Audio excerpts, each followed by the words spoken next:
Euh, J'avais pas forcément prévu de venir, hein. On m'a un petit peu ramené et j'avais pas forcément, comment dire, l'intention de prendre la parole. Alors, je pense avant de parler de ce que je pense, voilà, de, de ma vision sur tout ça, je pense qu'il est important de revenir sur les faits, parce que on peut toujours s'entendre à partir de la réalité des faits, et les faits parlent d'eux-mêmes. Vous l'avez entendu tout à l'heure avec l'histoire de Magid. Donc je vais vous raconter un petit peu mon histoire, et puis après, je vous raconterai un petit peu ce que j'en pense. Vous savez que d'ailleurs, dans la communication non violente, c'est ce qu'on dit, hein. Commencer par les faits, parce que des faits, on a des sentiments. On ne peut pas nous enlever des sentiments à partir des faits. Des sentiments nés des besoins, parce qu'on ne peut pas nous enlever des besoins par rapport à des sentiments, et des besoins nés une demande, parce qu'on ne peut pas nous enlever des demandes par rapport à nos besoins. Alors, par rapport aux faits, donc je suis mon frère Wissam Eliamni. Alors je remercie les personnes qui en ont parlé. Je remercie aussi tous ceux qui s'impliquent sur ces questions-là. En fait, ça s'est passé le 1er janvier 2012 à Clermont-Ferrand. Ce qu'il faut savoir, c'est que une semaine avant l'histoire de mon frère, 2 personnes en fait sont décédées le jour de Noël. Et mon frère, en fait, lui, ça a été le 1er janvier. C'est peut-être un hasard, hein. Le 1er janvier, il était dans son quartier d'enfance. Il aurait jeté une pierre sur une voiture de police qui n'arrêtait pas de tourner. Et à un moment donné, il a jeté une pierre et il s'est fait arrêter.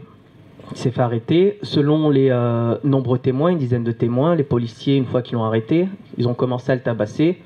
Puis ils ont terminé le boulot dans le couloir du commissariat à Clermont-Ferrand. Il est tombé dans le coma, là aussi en soins intensifs. Et il est mort 10 jours plus tard. C'était le 1er janvier 2012. Alors, les quartiers ont brûlé. Il y a eu une marche historique à Clermont-Ferrand, dont on n'en a pas entendu parler, hein. À peu près, on dit 10 000 personnes, hein. Sur une petite ville, c'est assez énorme. Il y a eu une minute de silence dans le conseil municipal. Il y a eu le comité départemental qui a fait des vœux. Il y a eu le comité régional. Il y a eu même le président de la République qui était le candidat de président de la République a même pris ma mère dans ses bras, François Hollande, et en lui disant que toute la vérité sera faite. Donc vous avez près d'une dizaine de témoins. Vous avez de nombreuses fractures. Vous avez une manifestation de 10 000 personnes. Vous dites, vous obtiendrez la justice, hein. Normalement, c'est immanent, quoi, dans ces cas-là. À ce moment-là, vous savez, moi, je ne connaissais pas forcément le système judiciaire. Et lorsque vous ne le connaissez pas, vous faites confiance, vous êtes naïf. Donc, il est décédé. Donc, il y a une première autopsie qui a été faite. Alors, il était 10 jours en soins intensifs. Ils ont fait l'autopsie comme s'il venait de mourir, sans prendre en compte le fait qu'il ait pris 10 jours. C'est-à-dire, on l'autopsie comme ça, voilà. Alors qu'on lui a fait des scanners, des photos et tout ça. On a présenté la version policière au médecin légiste, et le médecin légiste a dit oui, cette version-là est possible. Alors, c'est quoi la version policière? C'est qu'on a pris mon frère, qu'on l'a ramené dans le couloir du commissariat, et qu'il est tombé dans le coma tout seul. Et qu'elle est possible. Et pourquoi elle est possible? Parce que mon frère aurait des traces de drogue dans le sang. Et à ce moment-là, effectivement, les 4 fractures sont oubliées, les traces de coups sont oubliées, tout est oublié, la version de témoin n'est pas présentée. Donc le médecin légiste présente ça. Procureur de la République, comme dans toutes les affaires, la Cour européenne des droits de l'homme précise bien que le parquet n'est pas une institution indépendante, il va devant la presse. Et il dit ce qu'il a envie de dire. Effectivement, ça fait la une Figaro, tout ça. Et effectivement, donc mon frère par rapport à tout ça, alors nous, on est naïfs, hein, dans tout ça, on se dit, la vérité, on aura une contre-autopsie, c'est du n'importe quoi. En fait, cette version-là, elle est tellement intéressante qu'ils ont gardé mon frère pendant 6 mois. Ils l'ont pas maintenu dans le froid. Et ils nous ont dit, bon, ben maintenant, vous êtes musulmans, on sait très bien que les musulmans, ils ont besoin d'enterrer rapidement. Donc, vous allez,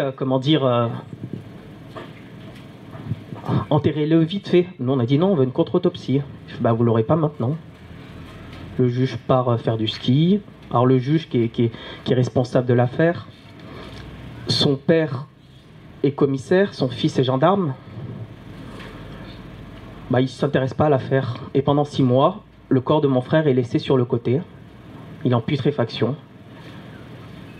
Donc, au bout de 6 mois, on a la contre-autopsie. Le médecin légiste de la contre-autopsie dit qu'il ne peut pas autopsier, donc il doit prendre les éléments du début. Donc, il va prendre les éléments et qu'est-ce qu'il va dire? Il va aller voir son copain gériatre qui va faire passer pour un cardiologue. Et il va dire, d'une certaine manière, qu'on voit que pendant qu'il est dans le coma, on voit qu'il y a des tracés bizarres. Il aurait des traces de drogue. Les tracés bizarres, ça montre qu'il aurait un problème cardiaque. Donc il est peut-être mort de ça.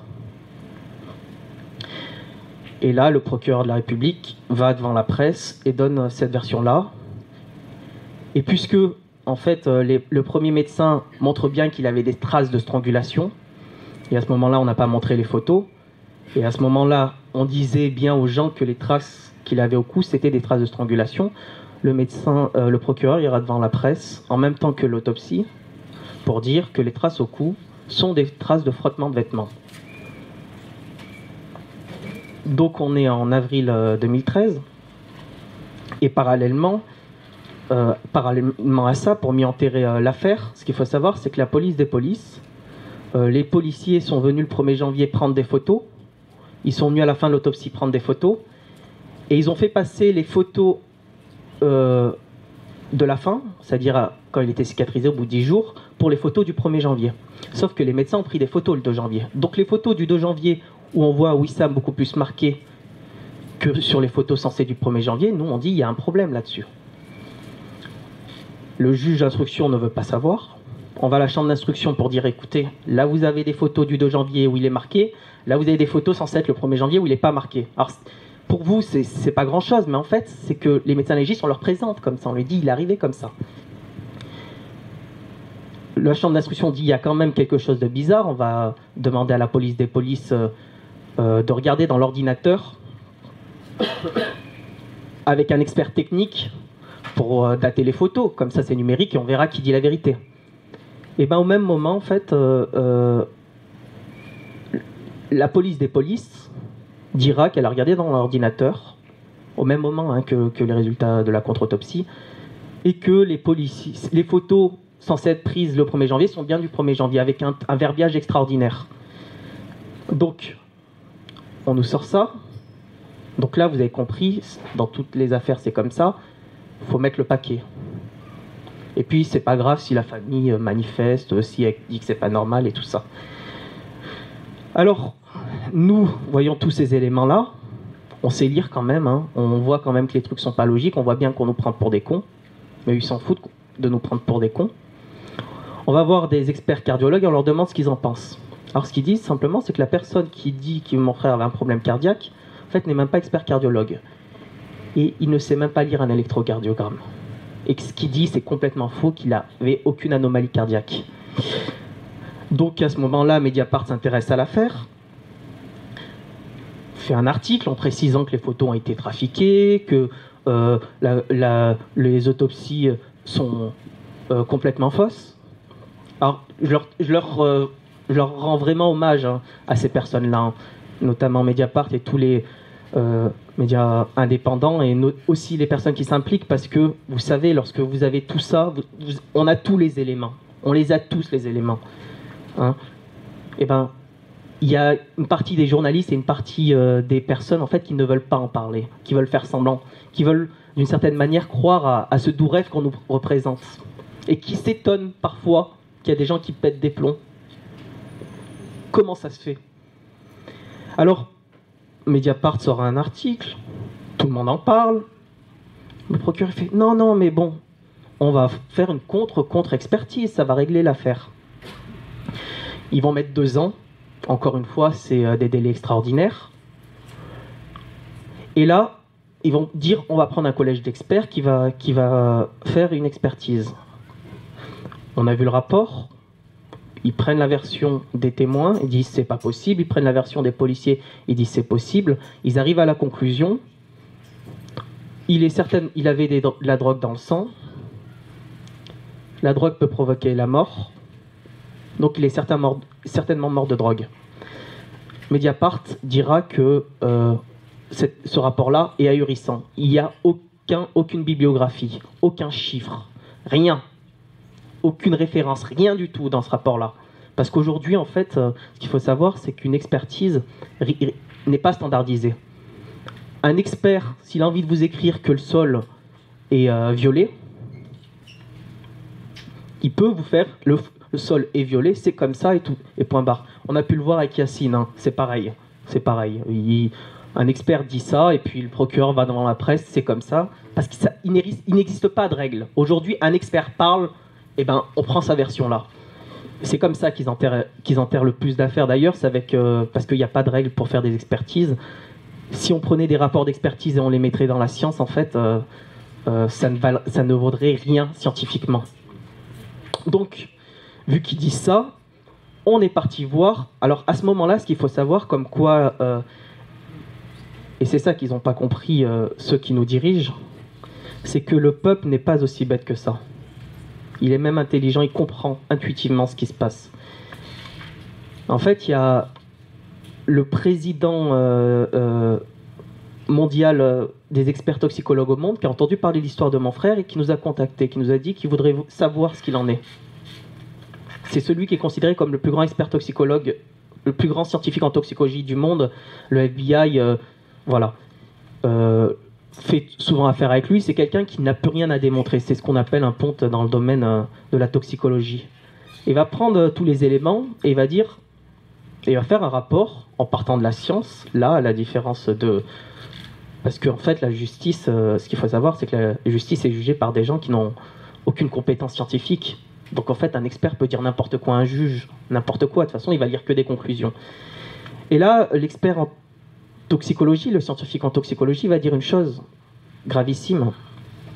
Il va dire, bah voici ce que dit la science. Hein. Voici à ce taux-là, en fait, dit qu'une personne peut mourir de drogue. Bah, il est en dessous de ce taux-là. Ce taux-là dit qu'une personne, que la drogue peut être toxique. Eh ben, il était en dessous de ce taux-là. Ce taux-là, c'est-à-dire que mon frère, s'il avait été contrôlé pour un contrôle routier à ce moment-là, dit que mon frère a été positif au contrôle. Ben, mon frère était en dessous de ce taux-là. C'est-à-dire que mon frère était en dessous de tous ces taux, et à aucun moment donné, ça fait 6 ans et demi, une personne s'est posé cette question-là. Est-ce qu'il était positif au moins ? Il y a des traces, mais est-ce qu'il était positif au moins ? Et bien cette personne-là dit, avec la science, mon frère n'était pas sous emprise de drogue au moment de son interpellation. Il était en dessous du seuil de toxicité, il est en dessous du seuil de létalité. On présente les éléments là au juge d'instruction. Le juge d'instruction il fait non, mais c'est bon. Donc il refuse de les entendre. Donc on va à la chambre d'instruction.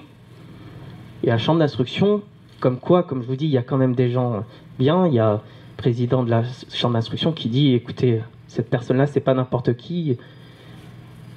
Et puis elle donne des éléments techniques. Ceux qui disent qu'il est mort de drogue, en fait, il dit, c'est basé sur rien. Donc ça fait 6 ans et demi que mon frère, en fait, est décédé. Nous n'avons toujours pas la vérité médicale sur la mort de mon frère. Et les témoins, parce qu'en fait, il y a des témoins au commissariat qui ont vu les policiers mettre à mort mon frère, n'ont toujours pas été entendus par le juge d'instruction. Et simplement pour revenir à ce qu'avait dit la personne qui était Magid, en fait, il disait la France vient d'être condamnée pour la deuxième fois. En fait, la France est le pays le plus condamné de l'Union européenne sur la question des violences policières. Elle vient d'être condamnée la 3e fois sur la question récemment. Et nous-mêmes, on a été reçus à l'ONU, où chaque année, la France est pointée du doigt par l'ONU sur la question des violences policières. Voilà, déjà, c'est important de vous... parce que tous ces éléments-là, on ne vous les donne pas, en fait. Nous, les médias nous donnent la parole. On avait même été à un moment donné invité par BFM, parce qu'il y avait une voiture qui avait brûlé, voilà. C'est lorsqu'il faut s'excuser d'une certaine manière de quelque chose, là, on nous donne la parole. Lorsque, d'une certaine manière, en fait, il faut... comment dire, ouais, dire d'une certaine manière, on s'excuse, voilà. Donc maintenant, tous ces faits-là, je vous les donne, et ce qu'il faut savoir simplement, c'est que, j'en parlais juste avant, c'est que la question des violences policières ne se limite pas à la question des violences policières, et c'est pour ça justement qu'ils ne lâchent pas sur ce sujet-là. C'est parce qu'en fait, vous avez là une forme de cristallisation des dysfonctionnements. Parce que pour faire accepter qu'une personne meure, eh ben, il faut mettre des moyens. Et tous les moyens qu'on met, en fait, c'est des moyens qu'on met sur d'autres choses. En fait, nous, c'est souvent qu'il y a des personnes qui nous disent « Bon, on a été méprisés là-dessus, on a été tout ça. » Et en fait, c'est pour ça que s'intéresser à cette question-là réglerait énormément de problèmes. Parce qu'elle est la partie visible, en fait, des problèmes. Et juste aussi sur la question des violences policières, nous, c'est souvent, on parle de questions policières, et on a dit « Ouais, mais attendez, il y a de bons policiers, mais attendez, il nous faut bien la sécurité et tout ça. » Nous, en fait, on est... vous avez vu les personnes qui parlent de ces sujets-là. En fait, cette question-là, elle est tellement... On n'a tellement rien à gagner qu'en fait, que ça attire les gens sincères. Et c'est le côté positif de tout ça. Et ça attire tellement les gens sincères que, en fait, la question des violences policières, elle se limite à quelque chose de très simple. À une question de juste. Qu'est-ce qui est juste ? Qu'est-ce qui est juste ? Est-ce que ce que mon frère a subi est juste ? Est-ce que ce que l'on subit nous est juste ? Est-ce que ce que subit les gens lorsqu'ils veulent prendre la parole et sont méprisés est juste ? En fait, on peut faire des idéologies sur beaucoup de choses. C'est pas juste. Le monde tel qu'il est, la manière dont les choses sont, en fait, elles sont pas justes. Et l'un des... vous savez, on est même allé à l'étranger, dans beaucoup de pays, et la phrase qui est répétée partout, et j'avais même entendu le pape la répéter, c'est une phrase très simple, en fait, qui est une forme de truisme. C'est s'il n'y a pas de justice, il ne peut pas y avoir de paix. Mais quand je parle de justice, je ne parle pas de justice institutionnelle, je parle de qu'est-ce qui est juste. Simplement ça. Et nous, on ne demande pas grand-chose, en fait. On ne demande pas des privilèges, on demande simplement d'être traité avec justice. C'est-à-dire que ma mère, moi, je l'ai déjà vue à 3h du matin crier le nom de mon frère. Je suis déjà rentré dans la chambre de ma sœur et je vois des photos de partout de mon frère. Ma belle-sœur, elle a été internée à l'hôpital parce qu'elle ne réussissait pas à manger. Et mon frère, il n'est plus là pour parler, et les seules personnes qui sont là sont des personnes qui représentent d'une certaine manière la moralité, et volontairement, et je vous dis, c'est pas des erreurs, hein, parce que pour mentir de cette manière-là, il faut le vouloir. Et il faut tellement le vouloir, en fait, qu'il faut être intelligent dans la méchanceté, intelligent dans la perversion. Ça demande, vous savez, être juste. En fait, les gens pensent que c'est compliqué alors que c'est simple. Être gentil, c'est simple. C'est être méchant qui est compliqué, parce que c'est pas dans l'ordre des choses. Et dans la phrase qu'on dit partout, c'est « Tant qu'il n'y aura pas de justice, il ne peut pas y avoir de paix. » Et il ne doit pas y avoir de paix. Parce que c'est pas... En fait, c'est presque un devoir. Nous, ce qu'on fait là, en fait, on ne le fait pas par caprice ou par tout ça. Eux, ils ont l'impression qu'on fait ça par caprice. Non, c'est notre devoir, en fait. Et à un moment donné, c'est quel est notre devoir sur cette terre ? C'est de rendre les choses meilleures, quoi. Et après, je vais un petit peu partout aussi. Je parle. Vous savez, c'est pas la première fois qui porte plainte sur une personne. J'avais témoigné sur aussi Amel Bentoussi, on avait porté plainte aussi par rapport à un clip. Si les personnes font ça, c'est que d'une certaine manière, on leur autorise à faire ça. Et Manuel Valls qui avait déposé plainte personnellement, et d'ailleurs il avait perdu, hein, parce que, encore une fois, et c'est pour ça qu'il ne faut pas être terrible, il faut être positif. Il y a des gens qui n'acceptent pas d'une certaine manière, qu'on utilise la République, qu'on utilise des morts. J'ai une pensée sincère là, à ce moment-là où je vous parle, Je viens de Clermont-Ferrand où il y a un médecin, Alain Lafont, en fait, qui est décédé. Cette personne-là, en fait, c'est une personne qui nous a soutenus. C'est un homme politique et qui a pris des risques politiquement, en fait. C'était un médecin, il avait 70 ans. Et à 70 ans, il travaillait encore. Et des personnes comme ça, en fait, il y en a beaucoup autour de nous. Des personnes qui ont donné leur vie pour l'autre. Et ces personnes-là, en fait, il y a des gens qui sont morts pour le peu de liberté qu'on a. Et lorsque ces personnes-là portent plainte et tout ça, en fait, ils insultent pas simplement nous-mêmes, ils insultent aussi ces personnes-là. Les personnes qui se sont battues pour la liberté. Et qui auraient pu, vous savez, lorsque vous êtes médecin, vous pouvez prendre une belle villa, être tranquille et tout ça. Eh ben non, lui, il se battait pour ce qui semblait lui être juste. Et c'est pas pour rien d'ailleurs que ses électeurs, parce que, encore une fois, la population sait quand on se fout de sa gueule ou pas. L'intelligence populaire, elle est puissante. Et François Hollande, dans les quartiers où il nous parlait de justice, ça fait 80% dans le quartier où il était, Alain Lafont. Ben maintenant, s'il se représente, il fera beaucoup moins. Simplement, après, c'est vrai que je parle beaucoup, mais je voudrais vous parler aussi d'une chose. C'est, ce qui est important, c'est, quand je vous parlais de juste, c'est la notion de sécurité. Ne cédez pas quand on parlait de... Je comprends ce que dit Youssef. Je le comprends vraiment parce qu'il y a un double combat. Il y a un combat où on représente les faits et on doit, d'une certaine manière, se battre d'une certaine manière pour les imposer. Mais il y a aussi un élément en parallèle, c'est il ne faut rien céder. Il ne faut pas céder au chantage qu'on vous fait. Et quand je parle du chantage, je parle de ce chantage-là, mais aussi de tous les chantages, parce qu'on subit un chantage à chaque instant. Un chantage à la sécurité notamment, où on nous dit qu'il faut accepter, d'une certaine manière, votre injustice, sinon, parce que vous avez besoin de sécurité, donc acceptez-le. Et ça, en fait, c'est pas acceptable. C'est pas acceptable parce que d'une certaine manière, les enfants de Neuilly, ils sont jamais morts en fait. Hein. D'une certaine manière, on accepte tout ça. On accepte qu'il y ait des vies qui soient détruites. Et les personnes qui vivent tout ça, on est conscient de tout cela.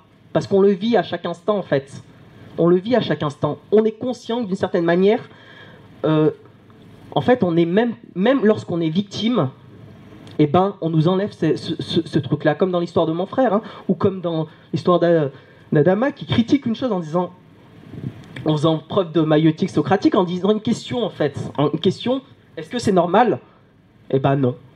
Tu n'as même pas le droit de penser, tu n'as même pas le droit de critiquer tout ça.